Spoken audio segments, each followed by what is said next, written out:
Hey there, everybody. Welcome back to another segment of Weather and the Bible. You know what, Jamie? I'm kind of cold. Oh, well then. The forecast has changed so dramatically from like a month ago when it was like 80 Sweating. degrees and hot and sweating, and we were like, when is it going to just be fall? Now fall is here. Ooh, fall is here, and it's kind of chilly. It is kind of chilly, but hang tight because I have got a forecast for you. Oh. We are going to see, coming from the north, we're going to see a whole bunch of hailstones coming down to start, but then... Time out. I said a nice forecast. Large hailstones is not exactly... And I told you to be patient. Okay. We've got the hailstones coming, but be patient because we're going to get sun. Lots and lots of sun all in this region. Ooh, we will have more sun than you can handle. Oh, I kind of like that We're forecast. going to get a solid 48 hours of straight sun. Oh, wait, like even at night?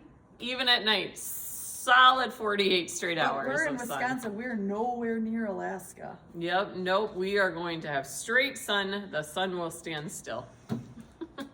Oh, okay. Well, I'm kind of curious to hear what the Bible has to say about this because I'm not sure that I'm totally all familiar with this. Yeah, well, this is quite the forecast that we would have in Bible times. Yeah. Also, we got to get you if you're a history buff, that we got to get you like way back in history.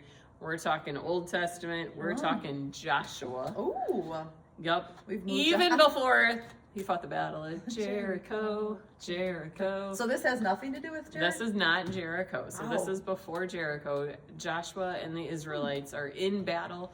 They are heading up from Gilgal. I'm not even going to pretend to be like heading up, heading down. I'm not as familiar geographically with where Just Gilgal hail is. and sun. There's hail, there's sun. Okay. So Joshua and the Israelites are engaging in battle. They are fighting for God's people. And so first God sends hailstones. Okay. A huge storm of hail. We've all experienced hail before. Yeah. But this would be stones. I mean, we're it kind of talking- does like some damage to your car or a tin roof.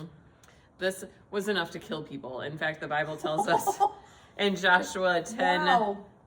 Joshua 10 verse 11, it says, they fled before Israel on the road down to Beth Horon and to Azekah, and the Lord hurled large hailstones down on them from the sky, and more of them died from hailstones than what were killed by the sword of the Israelites. So God sending hail benefited his people because the enemies were killed by hail more than they were killed by the Israelites themselves. Second time out. This is a lot. Okay.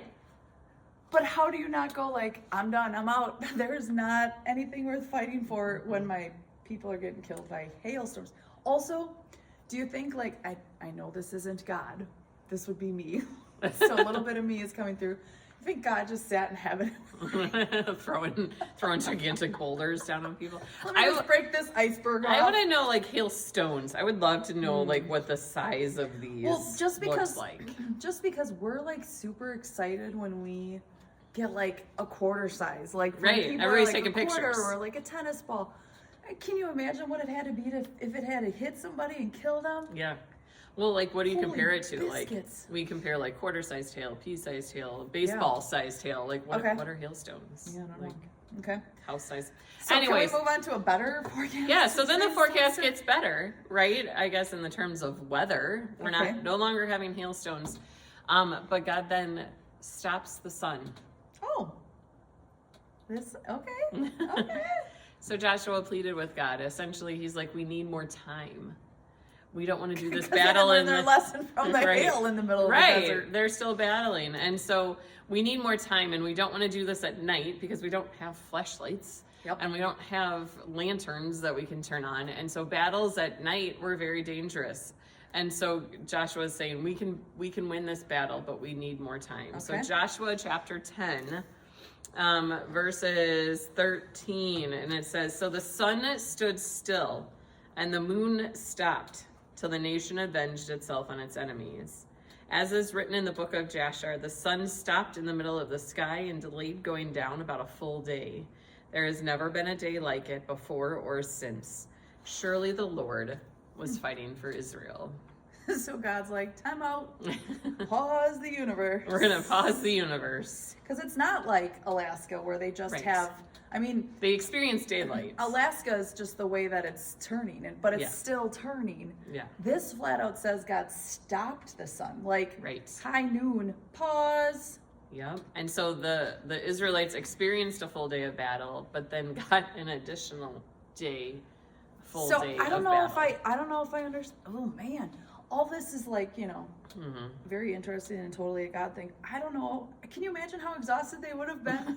48 hours of battle. I mean, I don't know what's worse, fighting through exhaustion or fighting at night. Like, yeah. I mean, clearly God was on their side because they ended up winning, and there was no other day recorded ever like this day. So obviously God had a plan in mind, and I don't know why I ever question it, but like, can you imagine just being like, hey, let's fight for 48 hours straight day, and then after giant hailstones came raining down? Man. How did they stay safe during?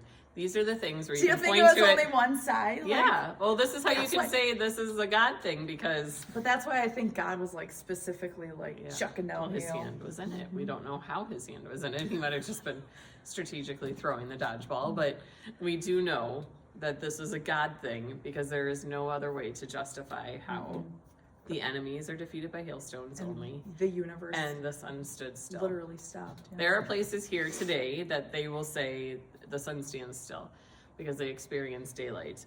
However, the sun still moves throughout the sky.